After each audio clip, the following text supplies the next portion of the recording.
इतिहास को देखें तो ऐसे बहुत से जीवों के बारे में पता चलता है जिनकी क्रूरता हमारी सोच से काफी आगे है। ऐसा ही एक जीव है स्माइलोडॉन, जिसके खंजर जैसे दांतों के कारण उसे सैबर टूथ टाइगर का नाम दिया गया। ये आज से करीब 25 लाख साल पहले इस धरती पर आए थे और आज से 10,000 साल पहले तक इस धरती पर मौजूद थे। यानी इन्होंने काफी लंबे समय तक इस धरती पर राज किया है। यूं तो ये जीव बाघ जैसा ही दिखता है, लेकिन ये बाघ के परिवार से नहीं है। ये अब तक की देखी गई सबसे बड़ी बिल्ली है। इनके शरीर की बनावट अब तक की सभी बिल्लियों की प्रजाति में सबसे ज्यादा मजबूत थी। ये आधुनिक शेरों से कई गुना ज्यादा ताकतवर होते थे। ये अपने मुंह को 120 डिग्री तक खोल सकते थे, जबकि आधुनिक शेर अपने मुंह को सिर्फ 60 डिग्री तक ही खोल पाते हैं। ये तकरीबन 400 किलो तक वजनी होते थे। इनका आकार आज के शेरों से 1.5 गुना ज्यादा बड़ा होता था। ये प्री हिस्टोरिक काल में मौजूद एक खूंखार जानवर था और इसे खूंखार बनाते थे इसके बड़े और नुकीले दांत, जो किसी को भी आसानी से मौत के घाट उतार देते थे।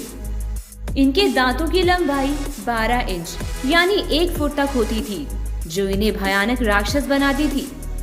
ये दांत नुकीले और मुड़े हुए होते थे, पर काफी नाजुक होते थे। अगर मांस के बजाय हड्डी से टकराते थे तो टूट जाते थे और कभी वापस नहीं आते थे। आधुनिक शेरों की तरह ये झुंड में शिकार करते थे। ये हाथी, जंगली भैंसे और घोड़े सहित सभी तरह के शाकाहारी जीवों पर हमला करते थे। ये चारों ओर से झुंड बनाकर शिकार को घेर लेते थे और तब हमला करते थे और अपने लंबे दांतों से शिकार को कुछ ही पल में मौत के घाट उतार देते थे। आदि मानव की मिली खोपड़ी से पता चला है कि ये कभी कभी आदि मानवों का शिकार भी करते थे।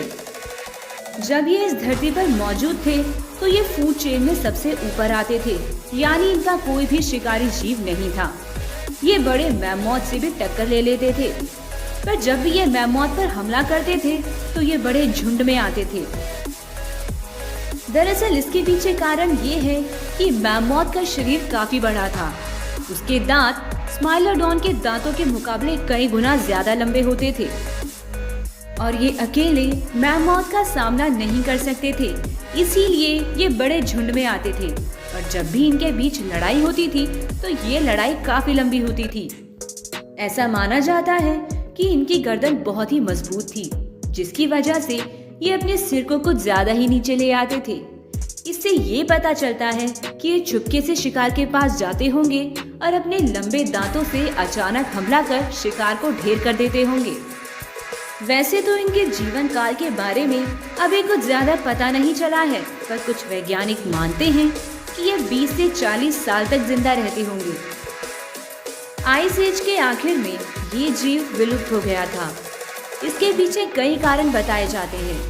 कुछ लोग कहते हैं कि शिकार की कमी की वजह से ये विलुप्त हो गए, तो कुछ का मानना है कि इंसान इनका शिकार करने लगे थे। पर वैज्ञानिक तौर पर देखा जाए तो जलवायु परिवर्तन भी इनके विलुप्त होने का एक कारण हो सकता है।